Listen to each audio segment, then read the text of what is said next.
Bonjour à tous, j'espère que vous allez excellemment bien et aujourd'hui on va parler Formule 1, on va faire le débrief du Grand Prix du Portugal, troisième manche du championnat du monde de Formule 1 et encore un clash de dates avec la MotoGP. J'espère que dans les semaines à venir ça va plus être le cas parce que c'est vraiment pour les fans de sport mécanique qui aiment à la fois la moto, la F1 et même regarder la F2, la F3 ou encore même l'IndyCar. Moi je peux pas regarder l'IndyCar parce qu'en ce moment, il y a trop de compétitions en même temps, il y a trop de clash de dates. En plus, on regarde le cyclisme.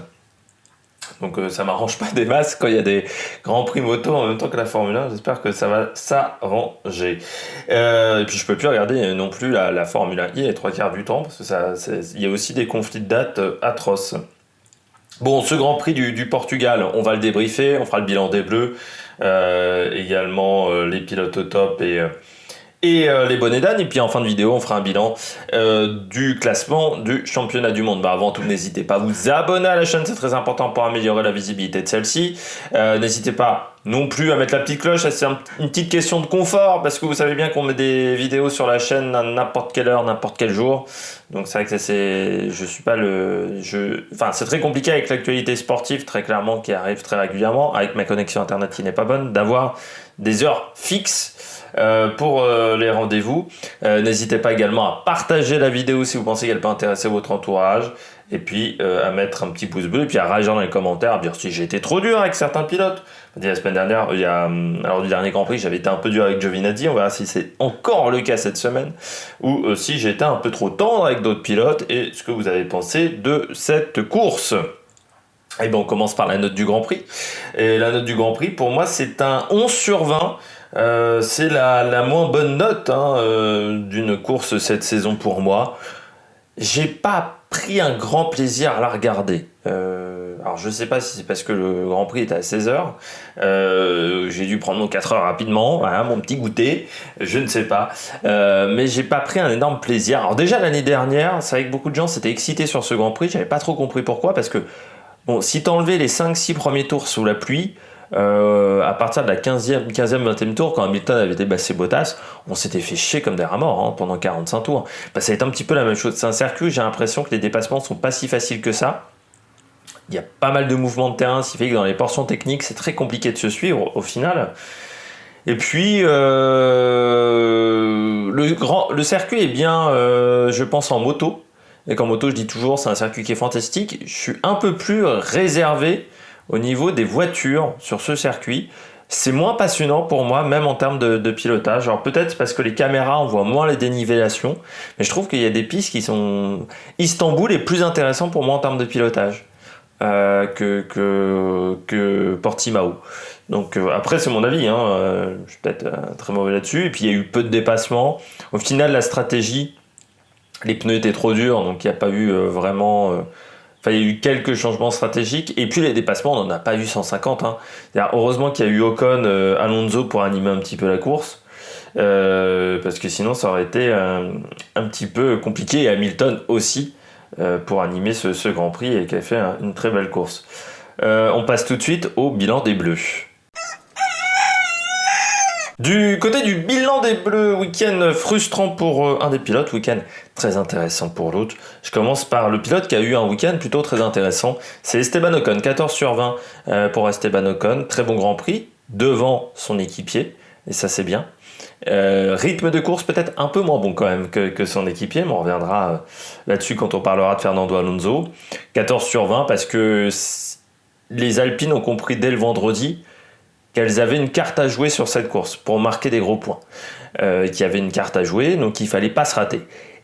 Et dans ce genre de cas, des fois, vous vous mettez un petit peu trop la pression. Vous voulez trop bien faire.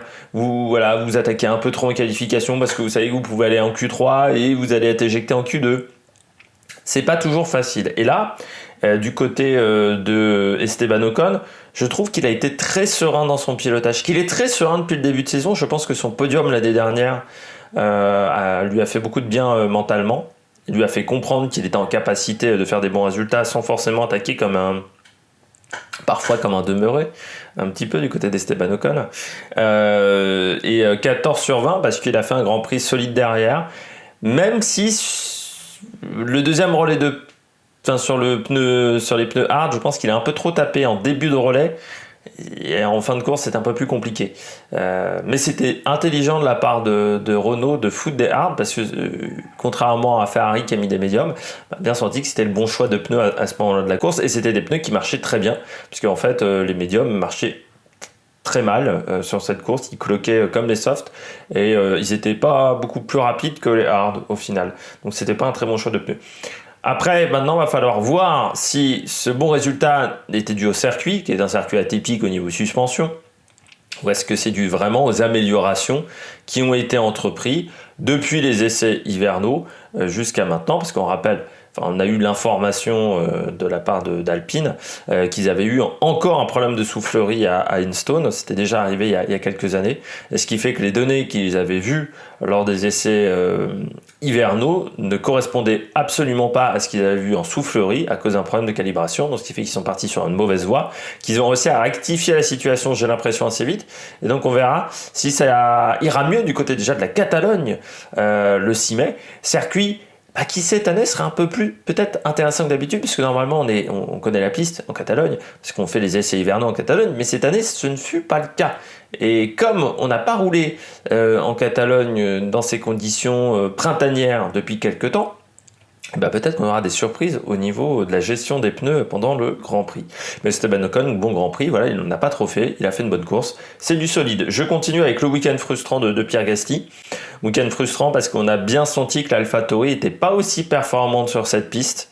Alors j'ai vu encore des mecs genre Emmanuel Touzo, là, celui qui fait les pistonnets sur Webedia, dire tout de suite, oui, non, c'était pas lui, non, c'était un autre, dire tout de suite, les mecs se sont enflammés. Alors, peut-être, mais je pense qu'il ne faut pas aller trop vite en besogne. Portimao est un circuit atypique. Portimao est un circuit très vallonné où il faut avoir des très bons réglages de suspension. Vous ne pouvez pas rouler avec une hauteur de caisse très basse. Et ça a peut-être posé problème à l'AlphaTauri, tout simplement, cette piste-là. Malgré tout, Pierre Gasly domine son équipier. Il fait quand même un bon Grand Prix parce qu'au niveau rythme de course, c'est plutôt pas trop mal par rapport à son rythme de qualification au niveau de la hiérarchie. Parce que moi je regarde toujours, il avait plutôt un rythme intéressant en course, Pierre Gasly. Après, voilà, ça suffisait pas pour lui pour remonter des places.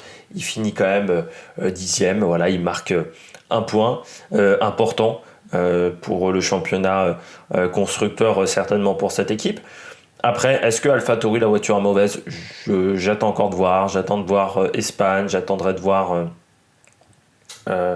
peut-être Monaco. Enfin, Monaco est atypique, mais j'attendrai de voir vraiment le Grand Prix d'Espagne pour me faire un avis. Et peut-être que cet avis-là sera encore modifié par le Grand Prix de Turquie et le Grand Prix de France qui auront lieu au mois de juin. Ce début de saison est quand même particulier parce qu'il n'y a eu que Imola. On avait un circuit à peu près classique. Et à Imola, quand même dire que l'AlphaTauri se comportait bien. Donc moi je suis encore d'avis que cette AlphaTauri est une bonne voiture pour aller faire des top 8. Mais voilà, Gasly 12 sur 20 parce que il a fait le taf, mais c'est compliqué de juger des week-ends quand les voitures ne marchent pas. Pour moi il a fait le taf, mais il a fait juste le taf.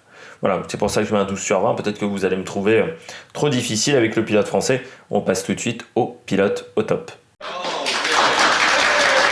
Les pilotes au top.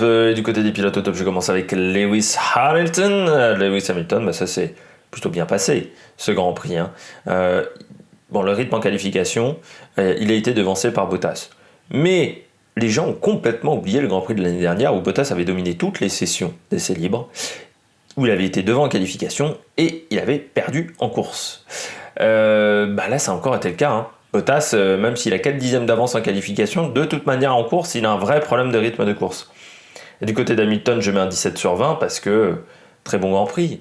Très bon Grand Prix pour Hamilton qui a été offensif sur la première partie de course et qui ensuite a très bien géré ses pneus. Même s'il s'inquiète toujours de ses pneus, il les a encore très très bien managés, très très bien gérés. Et il a fait une course solide. Lewis Hamilton, une course de champion du monde. Mais bon, on est habitué désormais avec Lewis Hamilton depuis quand même quelques saisons d'avoir un pilote qui est quand même très performant dans ce genre de situation. Donc pas de souci pour Lewis Hamilton. Je dirais pas que c'est un week-end tranquille, mais c'est un week-end où il fait mal mentalement à ses adversaires. Parce que pour Verstappen et pour Bottas, ou même Perez, ils doivent se dire, même quand il est en difficulté, il arrive quand même à augmenter son niveau en course et à améliorer ses performances. Il est peut-être même cette année meilleur en course qu'en qualification, Hamilton. Il va peut-être pas faire 150 pole position cette année. Par contre, sur le rythme de haut, course, qu'est-ce qu'il est fort, j'ai l'impression avec cette voiture. Donc quand on dit Verstappen va peut-être le battre, je pense qu'il faut encore attendre un petit peu. Je trouve qu'il y a beaucoup de gens qui s'enflamment avec la Formule 1. Alors il faut rester très très calme en Formule 1 et dans le sport en général, parce que la vérité du samedi n'est pas forcément la vérité du dimanche en Formule 1. Et des fois la vérité du mois de mai n'est pas forcément la vérité du mois de juillet. Mais du côté d'Hamilton, bon Grand Prix, je continue avec Verstappen, 15/20 pour Verstappen. La voiture n'était pas exceptionnelle ce week-end, la Red Bull.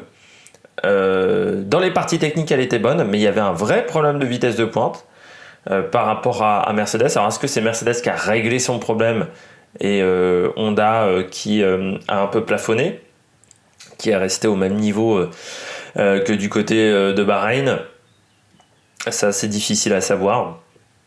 Moi, je pense quand même que du côté de Honda, on a peut-être aussi diminué la puissance du moteur, parce que je rappelle qu'il y a peut-être des gros soucis de fiabilité avec ce moteur Honda, tout simplement parce qu'on l'a rendu énormément compact et qu'on commence peut-être à se dire, on n'est pas sûr qu'ils tiennent si facilement que ça le nombre de grands prix imposés par la réglementation, et ça sera peut-être un petit peu compliqué pour Honda. Il y a un titre constructeur aussi à aller chercher, donc ça a peut-être fait que Honda a un petit peu calmé les ardeurs de Max Verstappen. Mais l'écart de performance était quand même important, 30 secondes entre les deux voitures.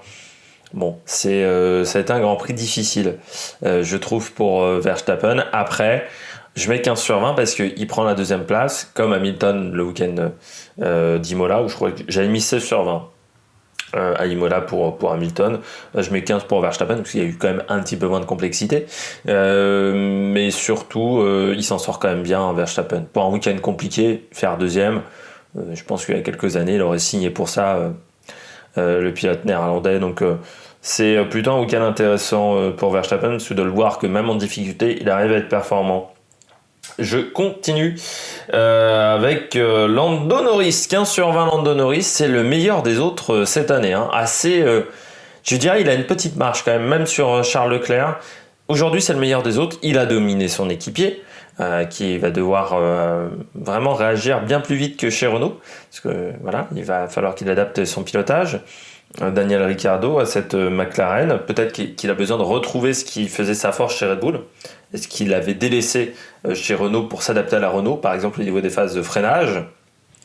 Du côté de Lando Norris, c'est aussi ce que j'aime bien, c'est qu'il a enfin compris, j'ai l'impression, que passer beaucoup de temps sur les réseaux sociaux, c'est pas forcément très intéressant. L'année dernière, sur sa page Twitter, ça devait être un message tous les 2 heures. Enfin, il communiquait énormément, notamment sur ses casques. Et là, je trouve que cette année, c'est beaucoup plus raisonnable de ce côté-là, du côté de Lando Norris, qui se concentre beaucoup plus sur le Grand Prix. Alors, on est habitué à Lando Norris très bon en début de saison, c'était le cas déjà l'année dernière. La question que je me pose avec Lando Norris, c'est est-ce qu'il arrivera à conserver ce rythme toute la saison, ce rythme de points? Ça, c'est une question qu'on peut se poser pour Lando Norris. Est-ce qu'il n'y a pas un moment où il va avoir un coup de mou? Ces dernières années, l'année dernière ou même les années précédentes, il y avait un moment où c'était moins bien pour Lando Norris. Là, ça sera la grande question. Voir également comment McLaren va réussir à travailler sur sa voiture au cours de la saison en améliorant certains points au niveau châssis encore. Donc beaucoup d'interrogations, mais pour l'instant, il capitalise, il prend beaucoup de points pour son équipe. Et c'est également important pour le classement constructeur. Je continue avec un 14/20 pour Bottas. Encore un problème de rythme de course pour Bottas. Il est assez habitué à être très performant en essai libre et à être en galère en course. Ça a encore été le cas ce week-end. C'est-à-dire qu'il est très performant en essai libre. Il est très performant en qualification. Derrière, par contre, en course, le rythme est moins bon. L'écart est quand même important. Alors, certes, il y a un arrêt au stand, mais l'écart est quand même important. Alors, il n'y avait que 7 millièmes entre les deux en qualification, il n'y avait pas 7 millièmes entre les deux en course. Les deux n'avaient pas du tout le même rythme. Bottas était quand même à un rythme inférieur de Lewis Hamilton. Un jour, il va falloir vraiment qu'il comprenne pourquoi il n'arrive pas à performer aussi bien en course qu'en qualification, parce que ça pose vraiment un vrai problème pour moi pour Valtteri Bottas dans ses résultats, parce qu'aujourd'hui, il ne peut pas être un potentiel champion du monde tant qu'il n'a pas réglé ce problème-là. Et même quand il a été performant en course, son rythme de course était quand même bien inférieur à son rythme de qualification. Il y a un vrai problème, Bottas. Est-ce que c'est la gestion des pneus? Est-ce que c'est un problème de concentration, un problème mental? Je ne sais pas. Mais il y a toujours eu un souci de ce côté-là pour Bottas et ça s'est confirmé ce week-end. 14 sur 20 également pour Charles Leclerc. Week-end solide. Devant son équipier aussi. La Ferrari est bien plus performante que l'année dernière. L'année dernière, ils avaient souffert sur ce circuit. Là, ça a été beaucoup mieux. Donc, on voit qu'il y a eu des vrais progrès sur la Ferrari. Je pense que c'est une voiture sur laquelle il faudra compter. Alors, pourquoi pas peut-être à Monaco, où le moteur va avoir moins d'importance, parce que c'est avec le souci aujourd'hui de Ferrari, c'est le moteur.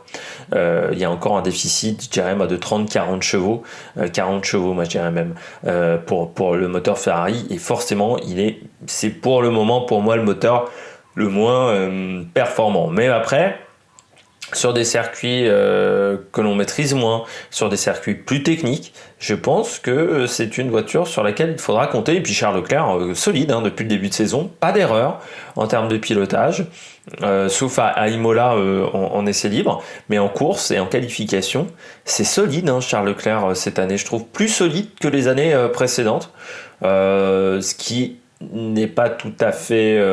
ce qui est plutôt tout à fait logique, qui suit une logique de s'améliorer avec l'expérience. Mais c'est vrai que l'année dernière, il commettait beaucoup de fautes en course. Je lui avais reproché ses erreurs en course lors de mes présentations F1. Et bien là, je trouve que c'est solide et c'est intéressant d'avoir également battu son équipier. On reviendra sur la performance de son équipier plus tard dans cette vidéo. Je continue, 14 sur 20, là j'en ai plus. Je vais passer au pilote à 12 sur 20, c'est Fernando Alonso à 12 sur 20. Dommage des qualifications. Alors là maintenant je peux parler d'Emmanuel. Alors je crois que c'est Touzo qui fait les pistonnés sur Webedia.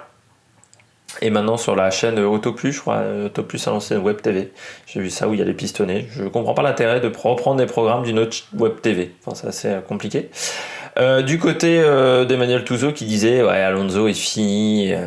On disait Ocon va se faire manger. Ben regardez, Alonso il se fait manger par Ocon. Il n'arrive pas du tout à battre Ocon. C'est un pilote quasiment fini. Ça, c'était Emmanuel Touzo le samedi. Autant te dire que le dimanche, vu la course qu'il nous a effectuée Alonso, je crois qu'il est loin d'être fini, Fernando Alonso. C'est juste qu'il a encore du travail à faire. Et de toute manière, en qualification, Fernando Alonso, ça n'a jamais été un super pilote de qualification. Il a toujours été très bon le dimanche, un peu moins bon en qualification. C'est pas Lewis Hamilton. Lewis Hamilton, il a toujours forgé ses succès par des bonnes qualifications. Alonso, c'était quand même moins le cas. Mais il a très bien roulé. Il a très bien roulé ce week-end, le dimanche. Il a très bien roulé en course. Il apporte des points importants. Lui, il a très bien géré son deuxième relais. Ils se sont arrêtés très tardivement. Il a emmené ses softs, je crois, ses médiums, jusqu'au tour 41. Très bien de la part de Fernando Alonso. Et ensuite, il a géré sa course calmement. Il a fait vraiment du très très bon travail, Fernando Alonso, et il faut le saluer sur son rythme de course qui a été très bon. Encore une fois, il doit travailler les qualifications. C'est pour ça que je lui mets 12 sur 20. Mais sur le rythme de course, j'ai l'impression qu'il a quand même trouvé des solutions, même s'il utilise encore un petit peu trop le train avant. Avec les médiums, ça a failli lui coûter cher. Je continue avec 12 sur 20. Non, il n'y a pas d'autres pilotes à 12 sur 20 que Fernando Alonso. Je passe au pilote à 11 sur 20, pilote moyen. De toute manière, à partir de Fernando Alonso, c'est les pilotes moyens. J'ai oublié de le préciser. À 11 sur 20, je commence avec Pérez. Sergio Pérez, il a fait juste le travail. Voilà. Ce week-end, il est quand même un petit peu largué, je trouve, par rapport à Lewis Hamilton et Verstappen. Il a eu un Grand Prix peut-être un peu plus facile que Bottas. Je trouve, dans le week-end, il a quand même fait des erreurs en essai. En qualification, il y avait un écart quand même. Il est à 2 dixièmes, quasiment 1 dixième et demi de son équipier, donc on a la limite haute. Il a fait le taf, mais pas plus, Sergio Pérez sur ce week-end. Après, j'ai vu là encore, enfin j'ai vu le titre de cette vidéo de dépistonné qui disait lequel entre Bottas et Perez, lequel des deux fera perdre le titre de champion du monde constructeur. Je suis pas sûr que ce soit Perez. Hein. Je suis pas sûr que ce soit Perez parce que aujourd'hui on voit que même en étant sur un Grand Prix pas exceptionnel, pour moi ce Grand Prix là n'est pas exceptionnel, il fait 4. Donc quand il aura trouvé un peu plus ses habitudes dans la voiture et sur des circuits où il est un peu meilleur, Pérez, eh bien il faudra faire attention au pilote mexicain. Ça ne m'étonnerait pas qu'il soit capable de monter sur le podium. Et Bottas, on connaît son niveau. Et je ne pense pas qu'il augmentera nécessairement dans les semaines à venir, le niveau de Bottas. Donc moi je suis pas sûr que ce soit Pérez qui fasse perdre le titre de champion du monde constructeur à Red Bull. C'est peut-être plus Verstappen qui, s'il n'arrive pas à taquiner Hamilton, aura du mal. Peut-être plus de ce côté-là. Je continue avec Mick Schumacher. 11 sur 20 également, Mick Schumacher, qui pourtant j'ai critiqué les semaines dernières, mais parce que ce week-end, je l'ai trouvé performant. Mick Schumacher, on va me dire incroyable. Déjà parce qu'il finit devant une Williams. Alors certes, c'est celle de Latifi, mais c'est quand même une Williams. Et pour moi, la A, c'est inférieur à la Williams. Parce qu'il a fait peu d'erreurs, même pas d'erreurs du tout. Au niveau tête à queue et autres. Et j'ai l'impression qu'il est un peu plus à l'aise. Sur les premiers Grands Prix, il avait peut-être un peu trop de pression. Et là, j'ai l'impression, du côté du pilote allemand, que ça va un peu mieux. Du débutant, il colle quand même 1 minute à son équipier en course. Donc ça, c'est beaucoup, malgré un safety car au bout de qui a bouffé les 10 premiers tours de course. Et pas d'erreur, des bons arrêts au stand, une bonne gestion de pneus pour Schumacher. Son rythme avait l'air d'être plutôt bon. Alors, je vais pas regarder toute la course au rythme de Mick Schumacher, mais il avait l'air d'être plutôt bon. Donc c'est pour ça que je mets un 11 sur 20. Il me semble que c'était pas mal du côté du pilote allemand. Je continue avec un 11 sur 20. Non, j'ai plus de pilote avec 11 sur 20. Faut savoir que j'ai écrit comme un dératé sur mon ma petite feuille. Non, je continue avec Russell, 9 sur 20. Russell. Il y a 3 pilotes à 9 sur 20. 4 même. Non, 4 pilotes à 9 sur 20. Disons, c'est la folie des 9 sur 20. J'ai pas été impressionné par Russell. Voilà. C'est pas un mauvais week-end de George Russell, mais j'ai juste pas été impressionné par le pilote britannique. J'ai trouvé que en qualif, il fait un bon tour, certes, mais en essai libre, on avait senti quand même qu'il y avait une possibilité d'aller en Q3. Et j'ai l'impression qu'il en a trop fait. Et puis, alors il fait quand même 11e, ce qui est pas mauvais. Et puis en course, on s'aperçoit que cette Williams, en termes de rythme de course, elle n'est pas exceptionnelle. Et Russell, j'ai l'impression que des fois, il veut en faire un peu trop en début de course pour se montrer. Et ça nuit à ses fins de relais à Russell. Ce qui est un petit peu dommageable. On sait qu'il est très bon en rythme de course. On l'avait vu à Bahreïn l'année dernière avec la Mercedes. On sait qu'il est très performant. À lui d'être peut-être un peu plus patient. Mais George Russell, voilà, je mets un 11 sur 20. Un 9 sur 20 pardon, pour George Russell. Le week-end dernier, je crois que j'avais mis combien à Russell? J'avais mis 9 sur 20 aussi. Ouais, donc un peu similaire sur ces deux grands prix, je dirais, la performance du pilote britannique. Je continue avec Giovinazzi, 9 sur 20. L'Alfa Romeo a progressé, mais pas suffisamment. Giovinazzi a progressé, mais pas suffisamment pour moi. Giovinazzi, on sait qu'il est quand même un peu sur la sellette, parce qu'il y a Mick Schumacher, parce qu'il y a aussi Théo Pourchaire, Raikkonen et lui sont sur la sellette, les deux. Ils ont réussi à obtenir une année de plus. On se demande encore comment, parce que ça a nuit peut-être à l'évolution de carrière de Calum Alliot, qui pour moi était prêt pour la Formule 1. Calum Alliot, plus prêt que Tsunoda, pour tout vous dire. Du côté de Giovinazzi, il fait un week-end intéressant, mais c'est pas transcendant non plus, quoi. Giovinazzi, c'est pas. Alors il est devant son équipier, mais son équipier fait un très mauvais week-end, Raikkonen. Donc voilà, il manque du rythme de course aujourd'hui pour cette voiture. 9 sur 20 également pour Ricciardo. largement devancé par son équipier. Alors, même s'il prend la 9e place de la course, il est quand même derrière, éliminé aussi très tôt des qualifications, et ça nuit aussi à son week-end. Il n'a pas réussi à être performant, je trouve, en qualif, et en course il lui manquait du rythme. Alors il fait un bon début de course, et puis après la fin de course est un peu plus compliquée, je trouve, pour Ricciardo.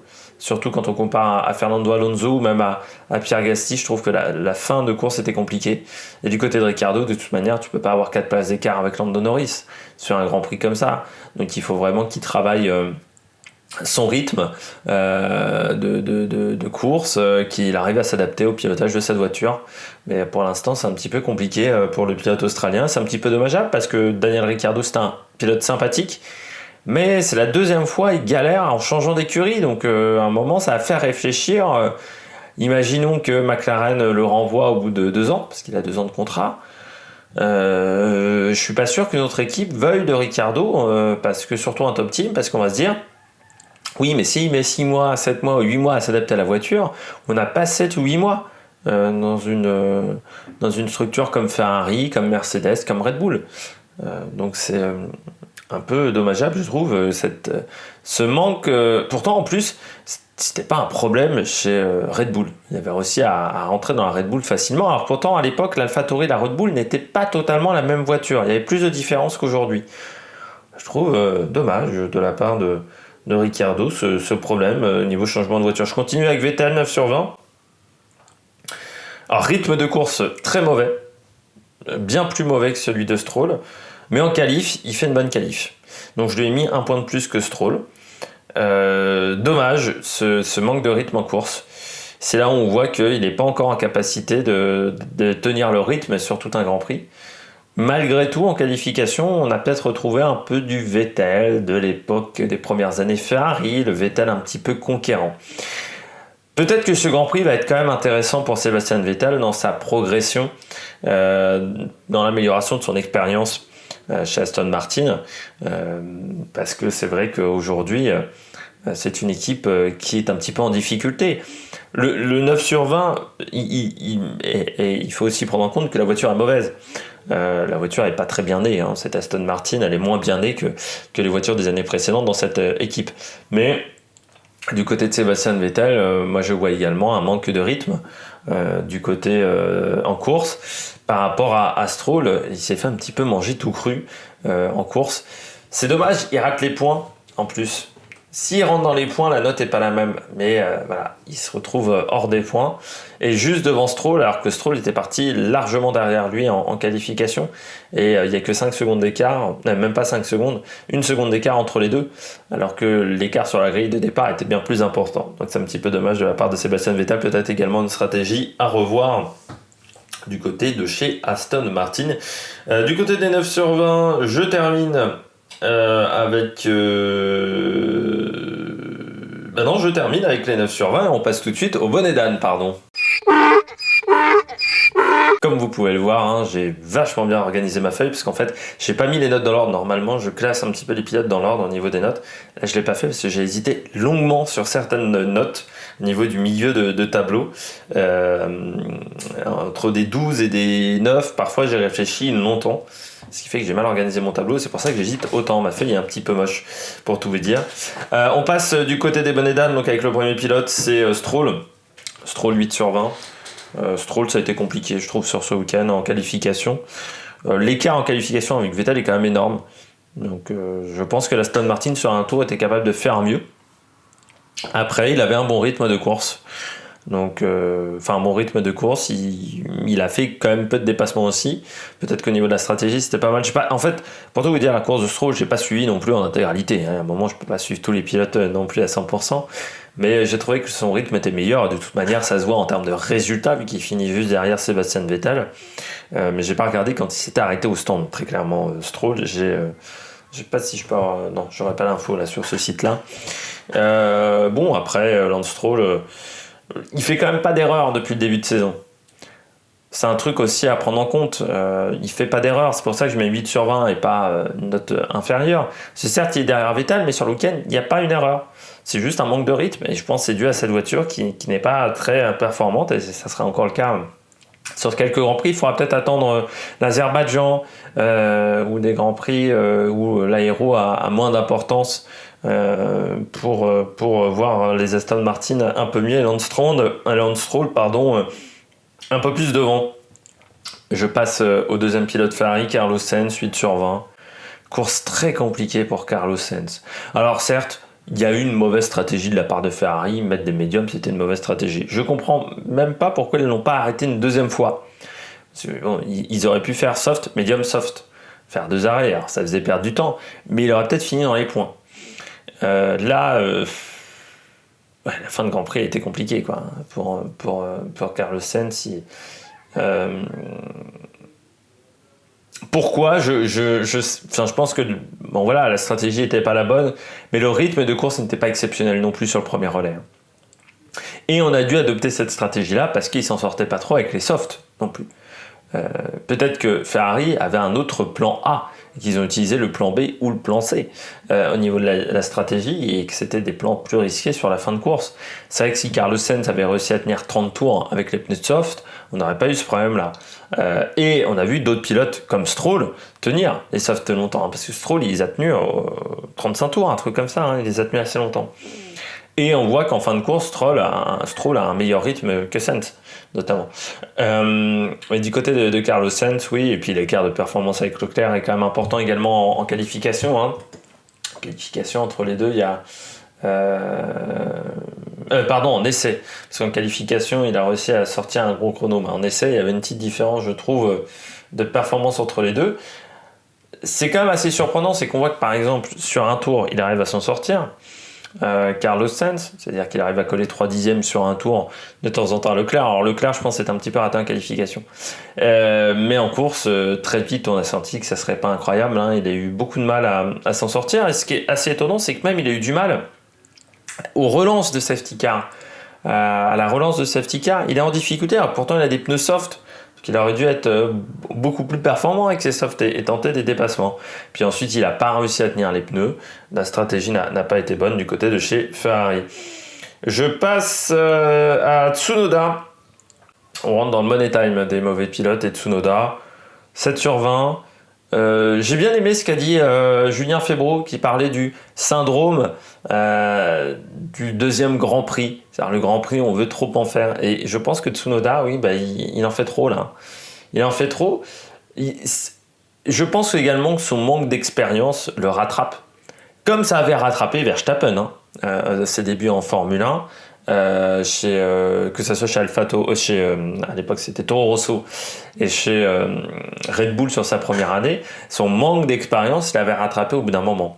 On peut s'en sortir sur 1, 2 ou 3 Grands Prix dans l'année, mais quand on n'a pas beaucoup d'expérience, il faut l'acquérir, et comme le dit Jacques Villeneuve, c'est pas en Formule 1 qu'on doit acquérir l'expérience, c'est avant. La Formule 1 n'est pas un championnat où on doit apprendre. Et je pense que le problème de Tsunoda, c'est qu'il est toujours en phase d'apprentissage.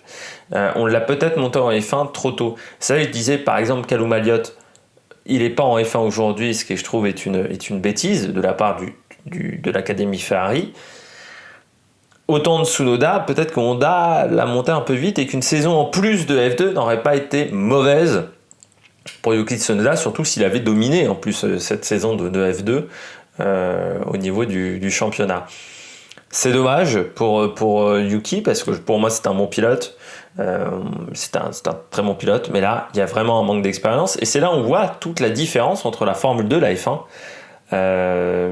Il y a quand même un gap, un écart de niveau entre ces deux championnats-là. Et ça se voit donc totalement avec Yuki Tsunoda qui a été en difficulté ce week-end. Je continue avec Raikkonen, 5 sur 20. Je vais être assez rapide sur Raikkonen. Week-end encore compliqué pour le pilote finlandais. Loin en qualification, loin en course vu qu'il abandonne dès le premier tour. Erreur un peu stupide, mais il en accumule depuis 1 an et demi des erreurs stupides. Depuis ce Grand Prix de Russie où il fait un faux départ, grotesque. Et depuis, on a l'impression comme ça qu'il accumule les erreurs. C'est pour ça que j'ai été assez surpris l'année dernière quand Alfa Romeo a dit on lui donne une année de plus et que Fred Vasseur s'est un peu battu. Pardon pour Raikkonen, parce que pour moi, Raikkonen, il aurait dû s'arrêter l'année dernière. Je pense que de toute manière, il va peut-être pas rester longtemps, Raikkonen, parce qu'il y a Théo Pourchaire qui pousse. Alors, Théo Pourchaire, il faudra peut-être quand même 2 ans à F2, ça serait peut-être pas mal, mais on ne sait jamais. Et puis, il y a Callum Elliott. Et Giovinazzi aussi, à un moment ça va être un problème. Puis il y a Marcus Armstrong, il faut voir ce qu'il va nous faire cette année en F2. Marcus Armstrong du côté de Ferrari, il y a aussi qui d'autre, je sais plus, qui est de l'Académie Ferrari mais qui est en F2, j'ai un trou de mémoire. Mais du côté de Raikkonen, c'était pas incroyable ce week-end, alors une erreur grotesque, mais même en qualification, le rythme n'était pas là. Je continue avec Latifi, 4 sur 20, derrière une As. Il devance juste Mazepin, donc attendez-vous à la note de Mazepin, ça va être exceptionnel. Grand prix difficile pour Latifi, largement dominé par son équipier George Russell. Il finit quand même à 2 tours des leaders, c'est quand même beaucoup. Et je trouve que il s'améliore pas de Grand Prix en Grand Prix, quoi. Je trouve aussi qu'il est assez irrégulier, Latifi. C'est que des fois il arrive à soutenir, on va dire, le rythme de Russell. Il y a certaines courses où il est aux abois. Ce week-end, il était aux abois, Latifi. En qualification, il est quand même à 4 dixièmes, plus de 4 dixièmes, une 1909. Il y a une seconde entre les deux pilotes en qualification. Ça fait beaucoup, entre le temps de Q2 de Russell et le temps de Q3 de Latifi. Donc il y a au moins 5 ou 6 dixièmes d'écart en performance pure entre les deux. Alors certes, il apporte des sous à l'écurie, donc il va rester Latifi, je pense encore l'année prochaine, mais ce serait quand même bien qu'il améliore son niveau, parce que là, je trouve que ça commence à devenir un petit peu craignos. Et puis je termine avec Nikita Mazepin. J'ai adoré Emmanuel Toulouse, je crois que c'est encore Emmanuel Toulouse, je vais citer à chaque fois les mêmes mecs, ou je sais plus qui a mis sur Twitter, qui a défendu Mazepin le vendredi soir, je crois. Sauf que là, Mazepin, sur ce week-end de course, je crois qu'il n'y a pas...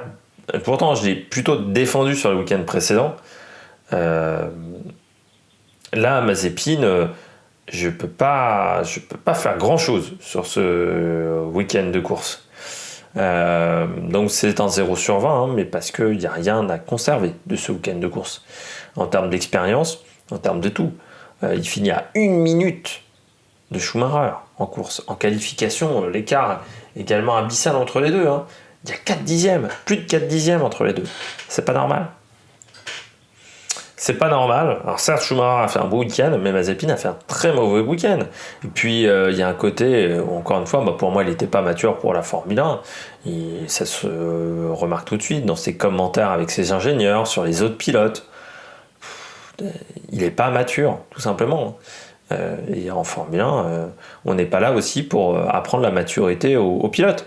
S'il n'est pas mature, qu'il dégage, tout simplement. As, il devait vraiment être dans la dèche financière pour avoir pensé à lui et à Papa Mazepin, parce que il n'a absolument rien à foutre là. Je ne sais pas si Gene Haas suit encore les courses de loin aux États-Unis. Je pense que Gene Haas, il doit se dire, qu'est-ce que j'ai branlé cette année à confier les clés du camion à Günther Steiner, et Günther Steiner doit se dire, mais qu'est-ce que j'ai branlé de prendre ce pilote russe. On passe tout de suite au classement du championnat du monde pilote. Vous l'avez à l'écran. Lewis Hamilton en tête du classement avec 69 points devant les Max Verstappen, 8 points d'avance. Mais ça reste encore serré entre les deux pilotes. On retrouve ensuite Lando Norris, toujours devant Valtteri Bottas. Ensuite, il y a quand même 5 points entre les deux. Charles Leclerc, très régulier depuis le début de saison, devant Sergio Perez. On a ensuite Daniel Ricciardo, Carlos Sainz, Esteban Ocon, Pierre Gasly, les deux Français qui sont 9 et 10, Lance Stroll, Alonso et Yuki Tsunoda, 13e, qui est le dernier pilote à avoir des points dans ce championnat du monde. Et puis on passe au classement constructeur. Du côté du classement constructeur, c'est Mercedes qui est en tête, qui commence déjà à prendre une petite avance. 18 points d'avance sur Red Bull. On retrouve ensuite Mercedes décroché. Mercedes qui a déjà 11 points d'avance sur Ferrari pour la bagarre pour la 3e place. On retrouve ensuite Alpine qui n'a que 13 points et AlphaTauri 9 points pour ensuite Aston Martin et Alfa Romeo. Williams et Haas n'ont toujours pas marqué de points. J'espère que vous avez aimé cette vidéo. Si vous avez aimé cette vidéo, n'hésitez pas à réagir dans les commentaires, n'hésitez pas à vous abonner à la chaîne, n'hésitez pas à mettre un pouce bleu et puis nous on se retrouve pour de nouvelles aventures sur la Mec Production. Ciao ciao.